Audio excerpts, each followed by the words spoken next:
ಹಿಂಗೆಲ್ಲ ಕಷ್ಟಪಟ್ಟು ಹೊರಗಡೆ ಬೆಳಗ್ಗೆಯಿಂದ ಸಂಜೆ ತನಕ ಕೆಲಸ ಮಾಡ್ಕೊ ಬರ್ತಾರೆ. ಸೊ ಅವ್ರಿಗೆ ಇರಲಿ ಜಾಸ್ತಿ ಓಡೆ. ಪಾಪ ಅಷ್ಟಾಗಿ ಹೊರಗಡೆ ತಿನ್ನೋದು ಇಲ್ಲ, ಏನೂ ಇಲ್ಲ. ನನಗೆ 2 ಸಾಕು. ಮುಖ ತೊಳ್ದಾಯ್ತೇನು. ರೀ ರೀ ಒಡೆ ಇಟ್ಟಿದ್ದೀನಿ, ಆಯ್ತಾ? ತಗೊಳ್ಳಿ. ಯಾವಾಗ ನೋಡಿದ್ರು ಬೈತಾ ಇರ್ತಾನೆ ಹಾಳಾದವನು. ಏನ್ ಇವ್ನಿಗೆ ನಾನು ಮಾಡ್ಬಿಟ್ಟಿದ್ದೀನಿ, ಇವ್ನು ಕಟ್ಕೊಂತವಿಂದ ಹಿಂಗೆ ಆಗೋಯ್ತು. 20 ವರ್ಷ ಬರೀ ಬೈಯೋದ್ರೆಲ್ಲ ಕಳೆದ್ಬಿಟ್ಟು ಆತಾಗಿ ಜೀವನ ಎಲ್ಲಾನು. ಕುಂತ್ರು ಬೈತದೆ, ನಿಂತ್ರು ಬೈತಾರೆ, ಎಲ್ಲದಕ್ಕೂ ತಪ್ಪು.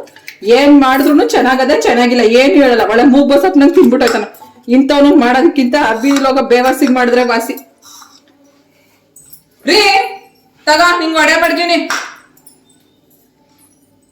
ನಾನು ಹಸಿ ತಕೊಂಡಿನಿ.